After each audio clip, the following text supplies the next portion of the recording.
Good morning, good evening all of you. आज आपण परिमेय संख्या व त्यावरील क्रिया हा दुसरा उपघटक पाहणार आहोत. आता याच्यामध्ये सर्वप्रथम परिमेय संख्या म्हणजे काय हा भाग आपण सर्वप्रथम समजावून घेऊया. बघा इथे तुम्हाला स्क्रीनवर व्याख्या दिसते. पी ही पूर्णांक संख्या व क्यू ही शून्येतर पूर्णांक संख्या असेल तर पी छेद क्यू या संख्येला परिमेय संख्या असे म्हणतात. म्हणजे अंशातील संख्या ही पूर्णांक संख्या असायला हवी आणि छेदातील संख्या ही शून्य नसणारी पूर्णांक संख्या असायला हवी. अशा अपूर्णांकाला आपण काय म्हणतो? परिमेय संख्या असं म्हणतो. आता एक तुम्हाला खाली उदाहरण दिलं बघा. 3/7 वजा 8/11 आणि 0 या तीनही परिमेय संख्या आहेत. आता दुसरं वाक्य पहा. ज्या परिमेय संख्येचा अंश व छेद यांची चिन्हे समान असतात ती परिमेय संख्या धन असते. उदाहरणार्थ बघा 3 आणि 4 या 3चं चिन्ह धन आहे आणि 4चं पण चिन्ह धन आहे म्हणून ही परिमेय संख्या धन आहे. आता बघा 3चं चिन्ह ऋण आहे आणि 4चं पण चिन्ह ऋण आहे. म्हणजे इथं अंश आणि छेदामध्ये ज्या दोन पूर्णांक संख्या आहेत त्या दोन्ही पूर्णांक संख्यांची चिन्ह कशा आहेत? समान आहेत. म्हणून या ठिकाणी ही सुद्धा परिमेय संख्या धन आहे. कारण इथं ऋणला जर ऋण गेलं तर अंशामध्ये धन 3 राहते, छेदामध्ये धन 4 राहते. म्हणजे अंश आणि छेदाची जर चिन्ह समान असतील तर ती परिमेय संख्या धन असते. याच्या उलट जिचे अंश व छेद यांची चिन्हे भिन्न असतात ती परिमेय संख्या ऋण असते. बघा अंशामध्ये -3 आहे, छेदामध्ये धन 4 आहे, किंवा अंशामध्ये धन 3 आहे, छेदामध्ये ऋण 4 आहे. इथं अंश आणि छेदामध्ये असणारी जी चिन्ह आहेत ती भिन्न आहेत म्हणून या परिमेय संख्या ऋण आहेत. खाली दिलेल्या दोन्हीही संख्या ह्या धन परिमेय संख्या आहेत आणि वर दिलेल्या दोन्ही संख्या कशा आहेत? तर ऋण परिमेय संख्या आहेत. दिलेल्या परिमेय संख्येशी समान असलेल्या परिमेय संख्या पुढील रीतीने मिळवता येतात. म्हणजे दिलेल्या परिमेय संख्येशी समान असणाऱ्या म्हणजे सममूल्य अपूर्णांक कशा पद्धतीने मिळवता येतात हे दिलेलं आहे पहा. त्या परिमेय संख्येचे अंश व छेद यांना एका शून्येतर पूर्णांकाने गुणणे. आता एक आपण उदाहरण घेऊया. समजा 3/4 ही आपली परिमेय संख्या आहे. आता अंशातील 3 ला आणि छेदातील 4 ला आपण शून्य नसणाऱ्या एका पूर्णांकानं गुणूया. समजा मी अंशामध्ये 2 या शून्येतर पूर्णांकानं गुणलं आणि छेदामध्ये सुद्धा 2 या संख्येनं गुणलं तर 3 आणि 2 चा गुणाकार अंशामध्ये 6 झाला आणि 4 आणि 2 चा गुणाकार छेदामध्ये 8 झाला. म्हणजे मूळची संख्या जी परिमेय आहे ती 3/4 आहे आणि 2 ने गुणून तयार होणारी जी नवीन संख्या आहे ती 6/8 आहे. मग 3/4 आणि 6/8 ह्या दोन काय आहेत? दोन समान परिमेय संख्या आहेत. एकच किंमत असणाऱ्या दोन काय आहेत? परिमेय संख्या आहेत. आता त्यानंतर पुढचं वाक्य पहा.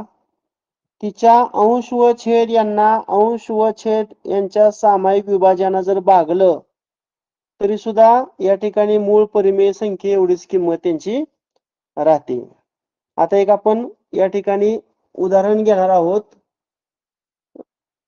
आता समजा 4 आहे आणि छेदामध्ये 6 आहे. आता 4 आणि 6 यांच्यामध्ये सामायिक विभाजक समजा आपण 2 घेऊया. मग ह्या 4 ला जर 2 न भागलं आणि या 6 ला पण 2 न भागलं तर अंशात 4 ला 2 न भागल्यानंतर 2 येईल भागाकार आणि छेदामध्ये 6 ला जर 2 न भागलं तर 3 येईल भागाकार. म्हणजे मूळचा अपूर्णांक 4/6 आणि 2 न भागल्यानंतर तयार होणारा नवीन अपूर्णांक 2/3 हे दोन्ही काय आहेत? तर हे दोन्ही सममूल्य अपूर्णांक आहेत. या दोन्ही अपूर्णांकाच्या किमती समान आहेत. त्यानंतर एखाद्या परिमेय संख्येला संक्षिप्त रूप देत गेल्यास शेवटी अशी परिमेय संख्या मिळते जिचा अंश व छेद यांचा 1 आणि वजा 1 या व्यतिरिक्त सामायिक अवयव नसतो. आता याचं पण आपण या ठिकाणी एक उदाहरण घेऊया म्हणजे तुमच्या लक्षात राहील.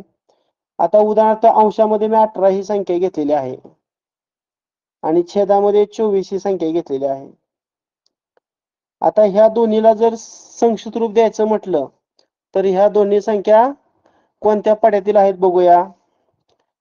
साधारणतः 3च्या पाड्यात आहेत. 3 सक 18 आणि खाली 3 8 24. अजून 6 ना 8ला भाग जातोय बघा. बे दोन्ही 4 सॉरी बे त्रिक 6 आणि छेदामध्ये बे चौक 8. आता मूळचा जो अपूर्णांक आहे तो 18/24 होता आणि अतिसंक्षिप्त रूप देत गेल्यास नवीन होणारा जो अपूर्णांक आहे तो 3/4 आहे. ह्या दोन्हीची किंमत कशी आहे? सारखीच आहे. आता इथं काय लिहिले बघा, अंश व छेद यांना हे खालचं पहा, एखाद्या परिमेय संख्येला संक्षिप्त रूप देत गेल्यास शेवटी अशी परिमेय संख्या मिळते की जिचा अंश व छेद यांचा 1 आणि वजा 1 या व्यतिरिक्त सामायिक अवयव नसतो. आता तुम्ही इथं अंशामध्ये 3 आणि छेदामध्ये 4 आहेत. आता 3चं जर तुम्ही अवयव काढलं, अवयव म्हणजे विभाजक, मग 3ला कशा कशाने छेदला जातो? 1 आणि 3 न. कारण मूळ संख्या आहे, मूळ संख्येला फक्त 2च अवयव असतात, 2च विभाजक असतात. आता 4ला भाग जाणाऱ्या संख्या बघा, 1 आहे, पुन्हा 2 आहे आणि 4 आहे. आता या दोघाचा जर सामायिक विभाजक पाहिला तर 1 हा एकच काय आहे? तर सामायिक विभाजक आहे. म्हणजे एखाद्या परिमेय संख्येच्या अंशाला आणि छेदाला जर तुम्ही अतिसंक्षिप्त रूप देत गेला तर शेवटी असा अपूर्णांक मिळतो की ज्या अपूर्णांकामध्ये अंश आणि छेद यांचं जर तुम्ही विभाजक घेतलं, यांचं जर तुम्ही अवयव पाडलं तर त्यांचा 1 हा एकच काय असतो? सामायिक अवयव असतो. किंवा ऋण संख्या असेल तर या ठिकाणी ऋण 1 हा एकच सामायिक अवयव असतो.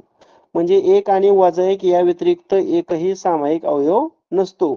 अशा वेळेस ते अंतिम जो अपूर्णांक मिळाला आहे ते मूळ परिमेय संख्येचं काय असतं तर अतिसंक्षिप्त रूप असतं. आता त्यानंतर आपल्याला पाहायचं आहे परिमेय संख्यांची समानता व लहान मोठेपणा. समजा पहिला अपूर्णांक a/b आहे आणि दुसरा अपूर्णांक c/d आहे. या परिमेय संख्यांची तुलना आपल्याला करायची आहे, म्हणजे यातला कोणता अपूर्णांक लहान आणि कोणता अपूर्णांक मोठा. बघा आता मी इथं पुन्हा एकदा संख्या लिहितो. a/b हा पहिला अपूर्णांक आहे आणि c/d हा दुसरा अपूर्णांक आहे. आता त्यांनी काय केलं, पहिल्या अपूर्णांकाचा अंश आणि दुसऱ्या अपूर्णांकाचा छेद यांचा तिरकस गुणाकार डाव्या साईडला लिहिला. पहिल्या अपूर्णांकाचा छेद आणि दुसऱ्या अपूर्णांकाचा अंश यांचा तिरकस गुणाकार दुसऱ्या बाजूला लिहिला. आता हे जर दोन्ही तिरकस गुणाकार समान आलं तर आपण समजायचं a/b आणि c/d या दोन अपूर्णांकाची किंमत कशी आहे तर समान आहे. आता याच पद्धतीनं आता आपण a आणि d चा गुणाकार अगोदर घेतलेला होता आणि b आणि c चा गुणाकार नंतर घेतला होता. समजा पहिल्या तिरकस गुणाकाराची किंमत जर जास्त असेल तर पहिला अपूर्णांक म्हणजे पहिली परिमेय संख्या ही दुसऱ्या परिमेय संख्येपेक्षा काय असते मोठी असते. आणि शेवटचं पहा, पहिला तिरकस गुणाकार AD आणि दुसरा तिरकस गुणाकार BC. जर पहिला तिरकस गुणाकार दुसऱ्या तिरकस गुणाकारापेक्षा लहान असेल तर पहिली परिमेय संख्या ही दुसऱ्या परिमेय संख्येपेक्षा काय असेल तर लहान असेल. आता याचं एक आपण साधं उदाहरण घेऊया म्हणजे तुमच्या लक्षात येईल. समजा पहिला पूर्णांक तुम्हाला दिलेला आहे 2/3 आणि दुसरा अपूर्णांक दिलेला आहे 3/4. आता या दोन अपूर्णांकामध्ये लहान अपूर्णांक कोणता आणि मोठा अपूर्णांक कोणता बघूया, कोण सांगते?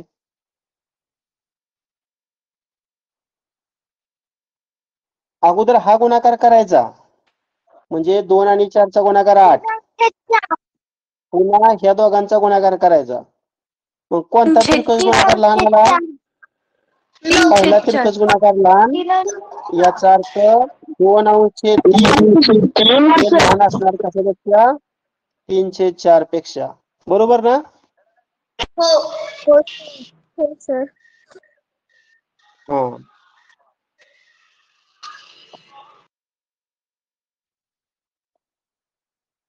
आता पुढं पहा, चौथं उदाहरण आहे. जेव्हा दोन परिमेय संख्यांचे छेद समान नसतात तेव्हा छेद समान करून त्यांच्यामधील लहान मोठेपणा आपणास ठरवता येतो. आता त्याचं आपण एखादं उदाहरण घेऊया. समजा 3/8 आणि दुसरा आहे 5/16 समजा मी 16 घेतलं. आता ह्या दोन अपूर्णांकाची आपल्याला तुलना करायची आहे. इथं काय सांगितलं? या ठिकाणी दोन परिमेय संख्यांचे छेद समान नाहीत. पहिल्या अपूर्णांकाचा छेद 8 आहे आणि दुसऱ्या अपूर्णांकाचा छेद 16 आहे. म्हणजे दोन अपूर्णांकाचा छेद समान नाहीत. तेव्हा आपण छेद समान करून घ्यायचं. मग आपल्याला 8 आणि 16चा लसावी काढला पाहिजे. मग मला तुम्ही कोण सांगेल 8 आणि 16चा जो लसावी आहे तो काय येईल?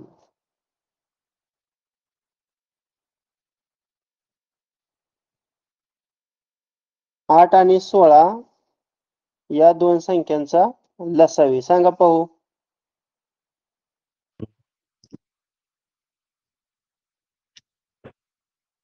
छेदाचा लसावी काढायचा आहे.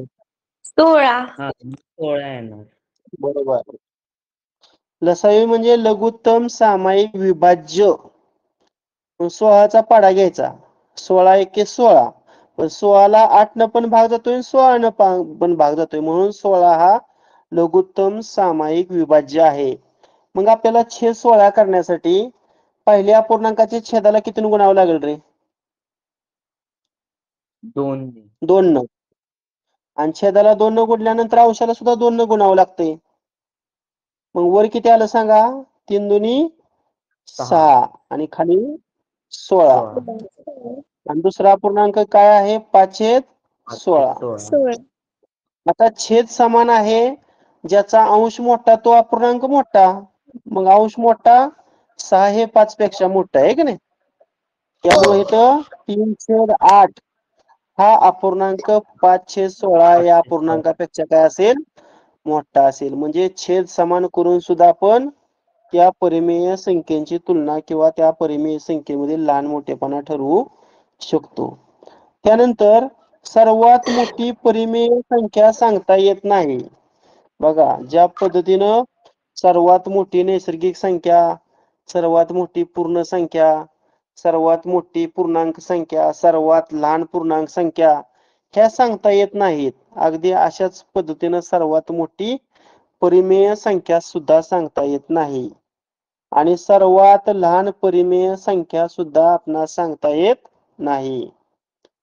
दोन समान छेद असलेल्या परिमेय संख्येचा लहान मोठेपणा ठरवताना ज्या परिमेय संख्यांचा अंश मोठा ती परिमेय संख्या मोठी. मगाशी आपण उदाहरण घेतलं होतं.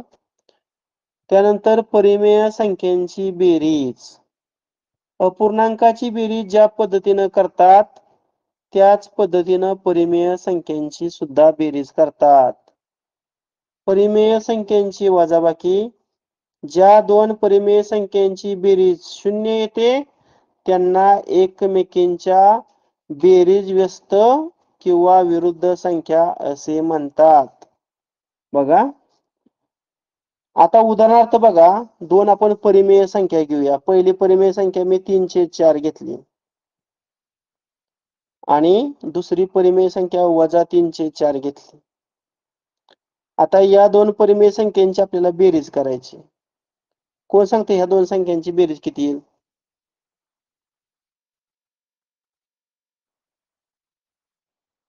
शून्य. अगदी बरोबर. या दोन परिमेय संख्यांची बेरीज 0 येते. म्हणून या ठिकाणी 3/4 ची बेरीज व्यस्त संख्या कोणती? 3/4 ची बेरीज व्यस्त संख्या कोणती? वजा 3/4 वजा 3/4 आणि त्या बेरीज व्यस्त संख्येलाच विरुद्ध संख्या असं सुद्धा म्हटलं जातं. आता हे तुम्ही काढलंय की 3 ची विरुद्ध संख्या कोणती रे? फक्त चिन्ह वजा बदलायचं. 3 वजा 3 वजा 3. 5 ची विरुद्ध संख्या कोणती? वजा वजा 5 मग 1/5 ची विरुद्ध संख्या कोणती? वजा 1 म्हणजे फक्त या ठिकाणी बेरीज व्यस्त संख्या काढताना किंवा दिलेल्या संख्येची विरुद्ध संख्या काढताना अधिकचं चिन्ह वजा करायचं किंवा वजाचं चिन्ह अधिक करायचं, एवढाच फक्त यांच्यामध्ये काय आहे तर बदल आहे. त्यानंतर परिमेय संख्यांचा गुणाकार.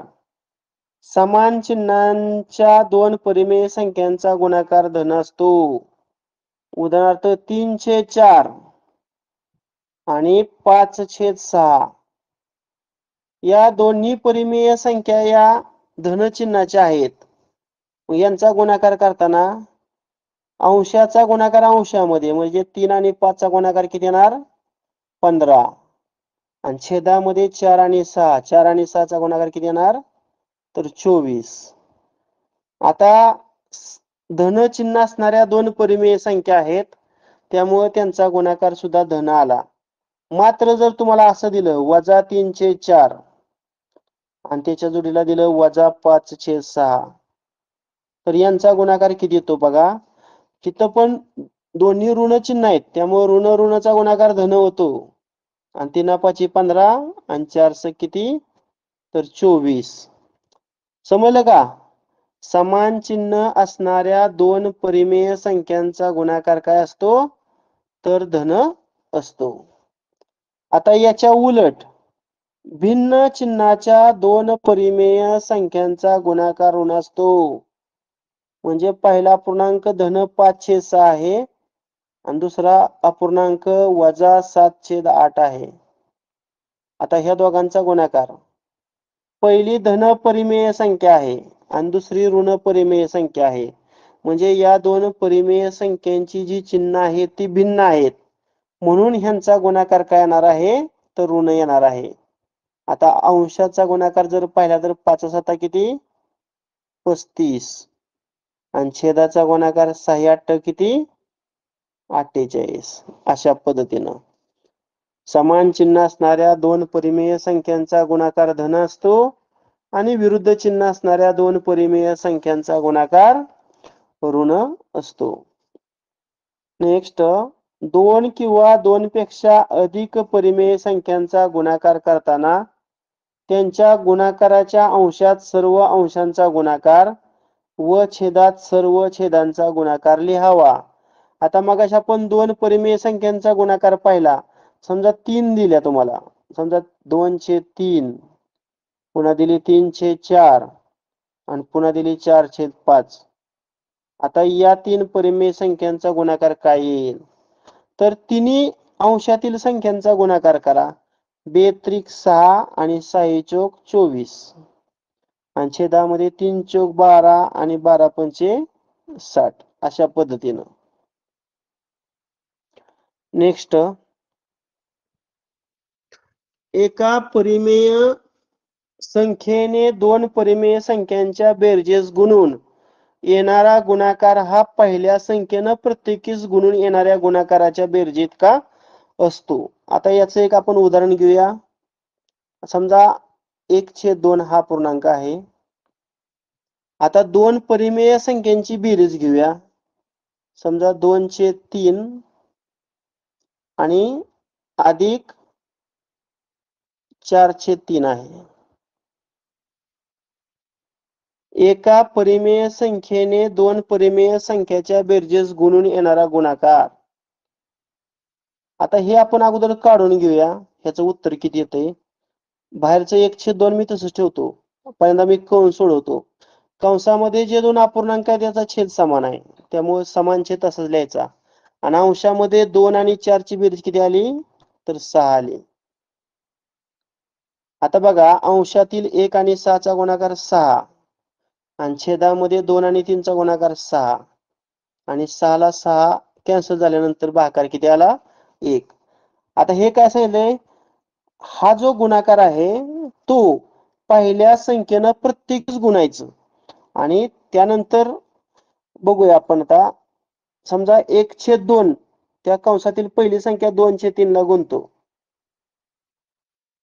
पुन्हा अधिक पुन्हा कंसाबाहेरच्या संख्या 1/2 न त्या कंसातील दुसरा अपूर्णांक 4/3 ला गुणतो. आता पहिला गुणाकार जर सोडवलं तर 2/6 येतोय पहा, आणि दुसरा गुणाकार 4/6 येतोय. आता इथं दोघांचा छेद समान आला, अंशाची बेरीज 6 आणि 6 ला 6 1.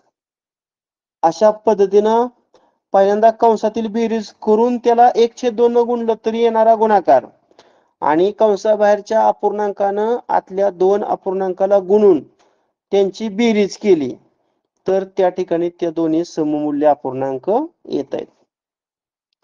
त्यानंतर पुढं परिमेय संख्यांचा भागाकार. ज्या 2 परिमेय संख्यांचा गुणाकार 1 असतो त्यांना एकमेकींच्या गुणाकार व्यस्त संख्या असे म्हणतात. आता उदाहरणार्थ बघा, 2/3 आणि 3/2 ह्या दोघांचा आपण गुणाकार करूया. आता अंशाचा गुणाकार केला तर 6, छेदाचा गुणाकार केला तर 6 आणि 6 ला 6 कॅन्सल झाल्यानंतर किती आलं 1 आलं पहा, किती आलं 1. आता या ठिकाणी दिलेल्या 2 परिमेय संख्यांचा गुणाकार 1 येतो, त्यामुळं त्या एकमेकींच्या काय आहेत तर गुणाकार व्यस्त संख्या आहेत. म्हणजे 2/3 ची गुणाकार व्यस्त संख्या कोणती तर 3/2.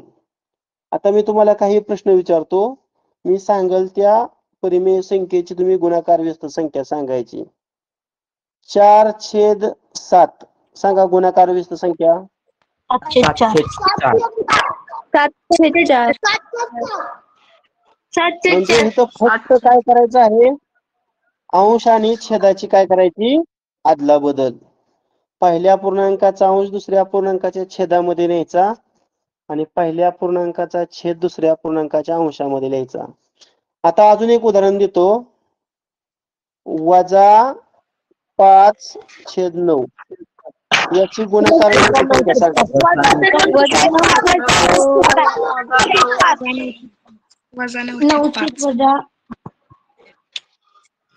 म्हणजे इथं काय तुमच्या लक्षात आलं प्रामुख्याने, ऋण चिन्ह कधीही बदलायचं नाही. बेरीज व्यस्त किंवा विरुद्ध संख्येमध्ये अधिकचं वजा होतं, वजाचं अधिक होतं.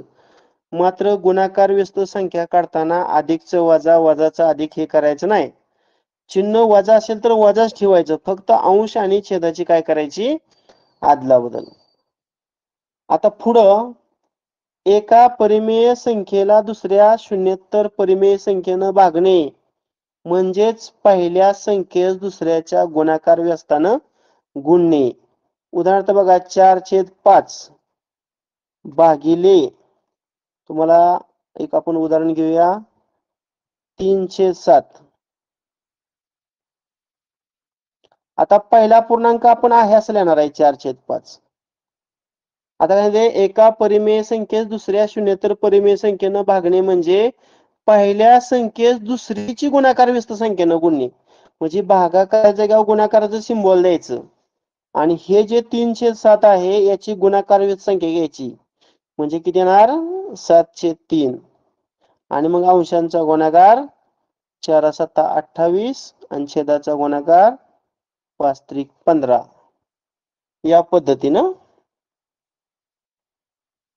त्यानंतर शून्याला कोणत्याही शून्येतर पूर्णांक संख्येनं भागलं तर भागाकार 0 येतो. म्हणजे शून्याला समजा 3 न भागलं तरी भागाकार 0 येणार, किंवा शून्याला -4 न भागलं तरी भागाकार 0 येणार.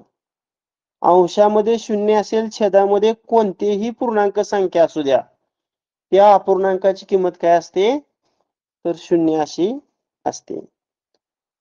कोणतीही पूर्णांक संख्या भागिले 0, समजा अंशामध्ये मी 15 घेतलं आणि छेदामध्ये 0 घेतलं, आता हा भागाकार मात्र आपल्याला काढता येत नाही. अशा प्रकारच्या राशीला आपण अर्थहीन राशी असं म्हणतो. याचं उदाहरण कसं पहा. आता 15/3 याची किंमत 5. ह्याचा अर्थ काय? 15 आंबे आहेत आणि 15 आंबे 3 मुलांना समान वाटप करायचं आहे. तर प्रत्येक मुलाच्या वाट्याला येणारी आंब्याची संख्या ही 5 असणार आहे. आता ह्याचा अर्थ बघा, 15 आंबे आहेत, 0 मुलांना वाटायचं आहेत. मग प्रत्येक मुलाच्या वाट्याला किती आंबे येतील? आता मुलंच नाहीत, त्यामुळे ते 15 आंबे आपल्याला वाटता येणार नाहीत. म्हणून अशा प्रकारची जी राशी आहे, या राशीला आपण अर्थहीन राशी असं म्हणतो. कोणत्याही अपूर्णांकाच्या छेदामध्ये 0 असत नाही.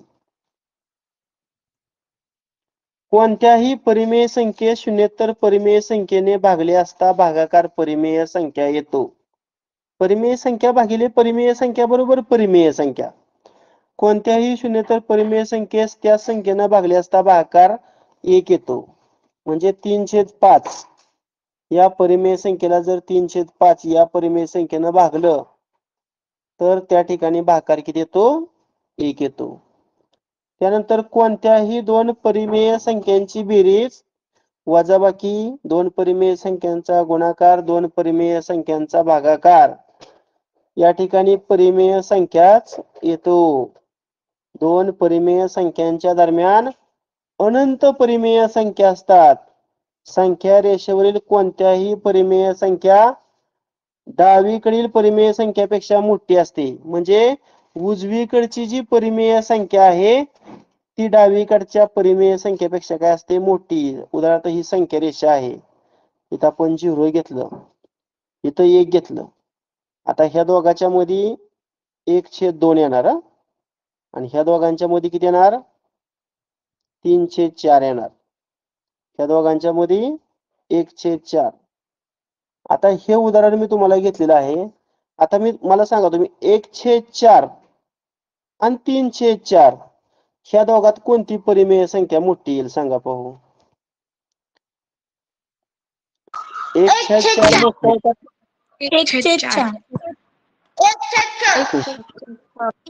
अरे डावीकडची संख्या ही लहान असते आणि उजवीकडची संख्या मोठी असते. 3/4. उजवीकडे 3/4 आहे ना. 3/4 हे 1/4 पेक्षा काय असणार आहे? मोठा असणार आहे. आता 1/2 आणि 3/4 ह्यामध्ये मोठं कोण रे? 3/4 मोठं असणार आहे. बरोबर आहे. अशा पद्धतीने आपण या प्रकरणाची बेसिक सर्व माहिती पाहिलेली आहे. आता आपण प्रत्यक्ष काही उदाहरणं घेणार आहोत. 7/12 ही परिमेय संख्या 2 परिमेय संख्यांच्या बेरजीइतकी आहे. म्हणजे ही बेरीज आहे. आता त्यापैकी एक परिमेय संख्या 3/8 आहे, तर दुसरी परिमेय संख्या कोणती? आता इथं बेरजेतून एक परिमेय संख्या वजा करावी लागणार आहे. म्हणजे समजा तुम्हाला बेरीज 7/12 दिलेली आहे आणि एक परिमेय संख्या किती दिलेली आहे? 3/8 दिलेली आहे. ह्या दोघांची काय करावी लागणार आहे? वजाबाकी. आता वजाबाकी करताना छेद समान आहे का सांगा मला? नाही. मग आपल्याला इथं 12 आणि 8चा काय काढला पाहिजे? लसावी काढला पाहिजे. आता लसावी किती येतोय सांगा पाहू. 12 आणि 8 निश्चित बनणारी लहानात लहान संख्या. नेहमी 12चा मोठ्या संख्येचा पाढा घ्यायचा. आता 12 एके 12, पण 12ला 8 न भाग जात नाही. मग 12 दुनी 24. आता 24ला 12 न पण जातोय आणि 8 न पण जातोय. त्यामुळे 24 काय झाला? लसावी झाला. मग 24 लसावी येण्यासाठी ह्या 12ला 2 न गुणूया आणि ह्या वरच्या 7ला पण 2 न गुणूया. आता ह्या 8ला किती न गुणल्यानंतर 24 येईल? 3 न आणि मग वर पण 3 न. आता बघा इथं पण छेद 24 झाला आणि इथं पण छेद 24. मग छेद 24 मी लिहितो. आता इथं 7 दुनी 14 आणि दुसरा अंश बघा 3 त्रिक किती येणार? 9 येणार. आणि मग अंशाचा वजाबाकी करा. 14तून 9 गेल्यानंतर किती उरणार? किती उरणार? नाही इथं काय झालंय माहिती आहे का, हे ऋणची नाही का नाही, ते इकडे झालंय. इथं ऋण 3/8 आहे बरं का. इथं काय आहे, ऋण 3/8 आहे. त्यामुळे हे ऋण आहे आणि हे ऋण ऋण काय होणार इथं मग धन होणार. मग 14 आणि 9 ची बेरीज किती येणार, तर 23 येणार. आणि खाली किती आहे, 24 आहे. आणि मग 23/24 म्हणजे याचं उत्तर काय येते, तर पर्याय क्रमांक 1 येते. हे समजलं का सर्वांना? हॅलो. हो सर. हा, आता हे दुसरं उदाहरण पहा. -35/82 गुणिले 123/-105. आता मी व्यवस्थित लिहितो हेच. -35/82 गुणिले 123/-105. आता दोन्ही ऋण परिमेय संख्या आहेत. त्यामुळं दोन समान चिन्ह असणाऱ्या परिमेय संख्यांचा गुणाकार धनच असतो. त्यामुळे ते चिन्ह विचारात घेऊ नका. शेवटी जे उत्तर येणार आहे ते धनच येणार आहे. फक्त आता संक्षिप्त रूप द्या. 35/1 वाटे 35 ची तिप्पट येते 105. बरोबर आहे ना? आणि तुम्ही 41 जर पाढा तयार केला तर 41 ची दुप्पट 82 आणि 41 ची तिप्पट किती, 123. पुन्हा ह्या 3 आणि 3 म्हणजे अंशामध्ये 1 गुणिले 1 एकच उरलं आणि छेदामध्ये 2 गुणिले 1 2 उरलं. म्हणजे याचं उत्तर 1/2 येतंय. म्हणजे पर्याय क्रमांक 1. समजते का? हो सर. ओके. आपण पोल सुद्धा घेणार आहे, परंतु ठराविक गणितासाठी पोल घेणार आहे. 200, आता हे पण व्यवस्थित मी लिहितो. 259 छेद 215. आता हे जे सिम्बॉल आहे ते भागाकाराचं आहे बरं का. आणि मग सांगितलं भागाकाराचं गुणाकार करताना पुढचा जो अपूर्णांक आहे त्याचा गुणाकार व्यस्त घ्यायचा. म्हणजे छेदामध्ये जे 43 आहे ते अंशामध्ये जाणार आणि अंशातील जे 37 आहे ते छेदामध्ये येणार. या पद्धतीनं. आता तुम्हाला पाढपाठ पाहिजेत, बघूया. म्हणून मी तुम्हाला पाठ आहेत का किंवा पाढ लिहा म्हणून मगाशी स्वाध्याय दिलेला होता. कोण सांगते मला कसा भाग जातोय? आता 37 आणि 43 संख्या किती ना?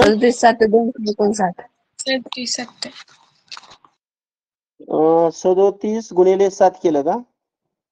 बघूया. 7 7 49. चला 4 7 त्रिक 21 आणि 4 25. बरोबर आहे. 37 गुणिले 7 37 1 37 आणि 37 7 259.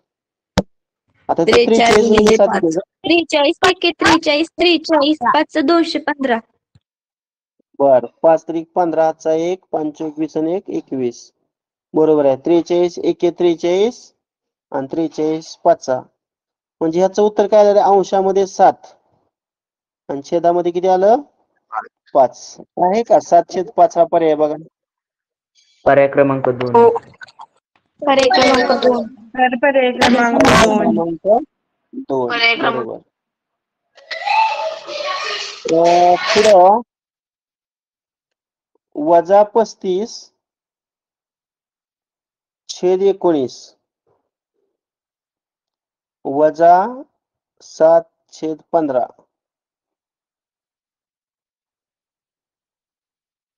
आता इथं काय करूया आपण? तिरकस गुणाकार करूया. त्याचं काम करायसाठी जवळ वळ घ्या आपल्या. आता ह्या -35 न ह्या 15 ला गुणा.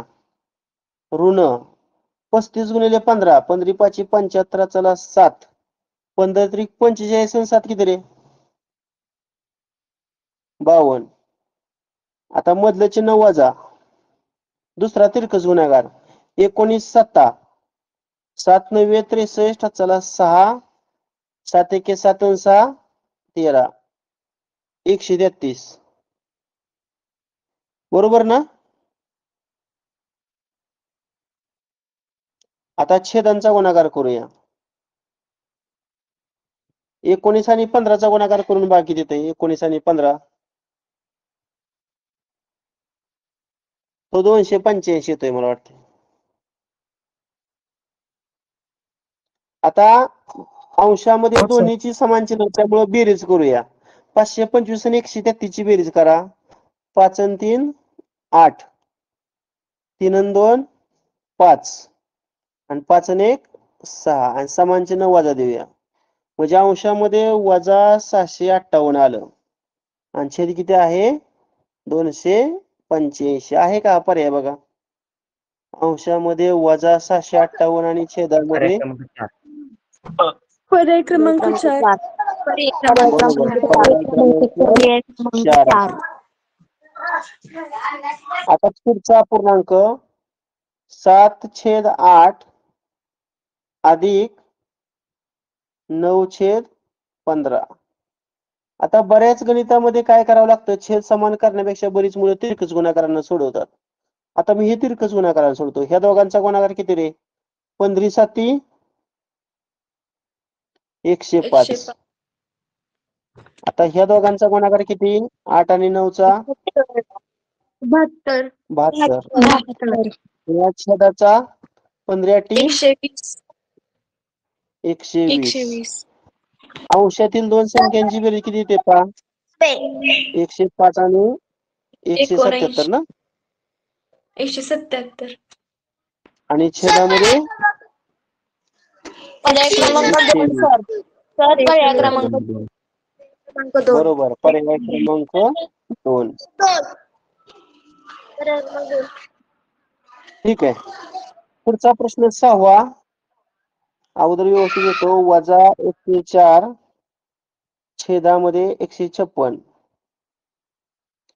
आता इथं पण काय करायचं रे, मला भागिलेचं गुणिले करायचे, त्यामुळं ह्याची गुणाकार व्यस्त करायचा. ह्याचा गुणाकार व्यस्त करताना 180 वर जाणार आहे की नाही आणि हे वजा 72 छेदात येणार. भागाकाराचा गुणाकार करताना पुढच्या अपूर्णांकाची गुणाकार व्यस्त संख्या घ्यायची. आता इथं सिम्प्लिफाय करूया. कशाने भाग देतो रे 36 2 72 बरोबर आणि 36 5 किती 180. आता बे 1 बे 5 10 आणि बे 2 4 52 आलं. मला वाटतं 52 ची ती पडीत येणारी 52 1 52 आणि 52 त्रिक 156. आता ऋण संख्यांचा गुणाकार धन असतो त्यामुळे तिथे चिन्हाचा विचार करू नका. अंशामध्ये 5 आलं आणि छेदामध्ये 3 आलं म्हणजे किती उत्तर आलं 5 3. क्रमांक 3. हा आता पुढचं उदाहरण वजा 23 छेद 193 वजा 39 छेद वजा 314. आता पहिला अपूर्णांक वजा 23 छेद 193 मी आहे कडे. आता हे ऋण आणि हे ऋण धन होईल बरं का, म्हणजे वर 39 राहिलं आणि खाली किती राहिलं 314 राहिलं. आता इथं मात्र तुम्हाला तिरकस गुणाकार करावा लागेल. आता तुम्ही काम करायचं हे आता वजा 23 चा आणि 314 चा गुणाकार करा. 314 गुणिले 23 करा. चला 314 गुणिले 23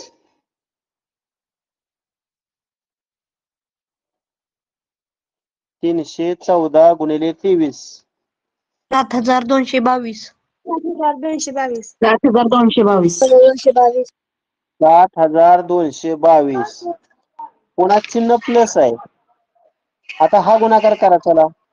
193 गुणिले 39 करा. 193 गुणिले 39. 193 गुणिले 39. 7,527. 7,527. 7,527. आता छेदांचा गुणाकार करा. चला 193 गुणिले 314. 193 गुणिले 314.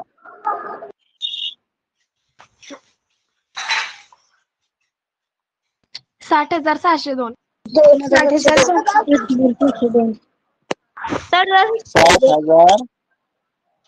60,602. आता तुम्हाला सांगतो अंशामध्ये एकाचं ऋण आणि एकाचं धन आहे. मग वजाबाकी करायची असते. पण ते न करता नुसते छेदावरनं पण उत्तर येते घेणार आहे. छेद 60,702 आहे. पण 60,702 छेद असणारा एकच अपूर्णांक आहे का नाही. पर्याय क्रमांक 2.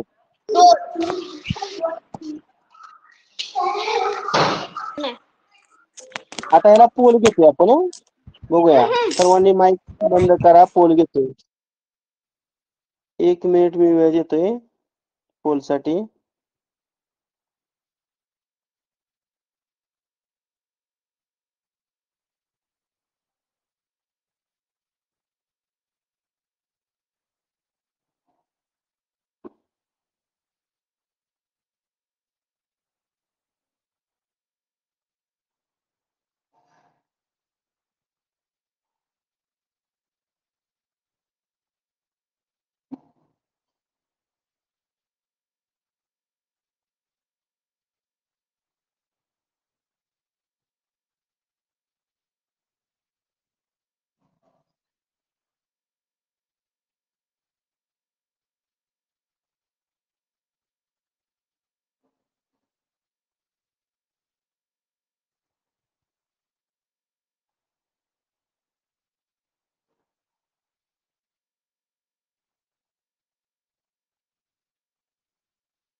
ओके, वेळ संपलेला आहे. बघूया. 48 पैकी 43 विद्यार्थ्यांना उत्तर सबमिट. फक्त 8च विद्यार्थ्यांचं एका मिनिटाच्या उत्तर झालं. यामध्ये रिया जगदाळे, रुद्र शिंदे, शिवम शिंदे, श्लोक तुपे, यश काटकर, राधिका शिंदे, श्रुती चव्हाण आणि समृद्धी भोसले. 8च विद्यार्थ्यांचं करेक्ट आन्सर आलेलं आहे. पहा, आता आपण हे सोडवूया. आता पहिला अपूर्णांक आहे 65/77. आता इथं भागिलेची नाही पाहिजे. काय आहे ना, भागिले. मग भागिलेचं गुणिले केल्यानंतर हा पूर्णांक आहे का नाही, त्याचा गुणाकार व्यस्त घ्यायचा. म्हणजे 99 अंशात जाणार आणि 104 छेदामध्ये येणार. आता हे चिन्ह आहे ते गुणाकाराचं आहे. पुन्हा 56/45 ह्याचा गुणाकार व्यस्त करायचा नाही आणि शेवटी ह्यातून 1 मायनस करायचं. आता इथे सिम्प्लिफाय करूया. बघा, 11×7 = 77 आणि इथं 11×9 = 99. 13×5 = 65 आणि 13×8 = 104. 8×1 = 8, 8×7 = 56, 9×1 = 9, 9×5 = 45. पुन्हा ह्या 5 ला हे 5 गेलं, ह्या 7 ला हे 7 गेलं. म्हणजे इथं सगळं 1 चा भाग लागला. मग 1 आणि शेवटी त्यातून 1 वजा करायचं आणि मग 1 आणि 1 ची वजाबाकी देणार 0. म्हणजे याचं उत्तर पर्याय क्रमांक किती आहे तर 2 आहे. सर्वांना समजलं का हे उदाहरण? एकंदरीत तुमच्या लक्षात एक गोष्ट जाणवली असेल तुम्हाला की या प्रकरणामध्ये जर तुमचं पाढंपाठ असतील तर तुम्हाला एका मिनिटाच्या आत गणित सॉल्व्ह करता येईल. त्यामुळं बऱ्याच जणांनी मला जवळजवळ 7 ते 8 मुलांनी पाढाच पाठवलं. त्यांचं अभिनंदन. आणि त्यांनी ते पाढंपाठ करणं पण आवश्यक आहे. कमी वेळामध्ये जर आपल्याला उदाहरण सोडवायचं असेल तर पाढंपाठ असणं फार गरजेचं आहे. आता उद्याच्या तासाला आपण स्वाध्याय 2.1 की ज्यामध्ये 12 गणित आहेत आणि स्वाध्याय 2.2 याच्यामध्ये 9 गणित आहेत. म्हणजे 21च्या 21 गणित एका तासामध्ये होऊन जातील उद्या. आज आपण परिमेय संख्येची बेसिक माहिती आणि त्याच्यावरची नमुना उदाहरणं एक 8 सोडवली. आणि उद्यापासून दुसरं आपलं काय चालू होतंय, गणितची टेस्ट. उद्या गणितच्या पहिल्या प्रकरणावर टेस्ट घेतली जाईल. जरी शिकवलं नसलं तरी सेल्फ स्टडी करा आणि पहिल्यासारखी जास्त उदाहरणं नाहीत. सायन्स, इतिहास, भूगोल, नागरिकशास्त्र याला 20-20 प्रश्न होतं, वेळ जात होता. गणिताचं फक्त 10च प्रश्न आहेत. त्यामुळे तुम्हाला 10 मिनिटांमध्ये गणिताची ऑनलाईन चाचणी सोडवता येईल. ठीक आहे. आता फक्त काय करूया, उद्याचा तास आहे का नाही, एक संडेचा दिवस असल्यामुळे तुम्हाला विश्रांती पाहिजे. त्यामुळे उद्यापासून शनिवार आणि रविवार संध्याकाळी तास घेऊया आणि सोमवार ते शुक्रवार नेहमीप्रमाणे सकाळी 6 ते 7 घेऊया. चालेल ना? सुट्टीच्या दिवशी थोडा बदल करतोय आपण. हो सर. चालेल. बस करूया. Okay bye. Bye. Bye sir. Bye.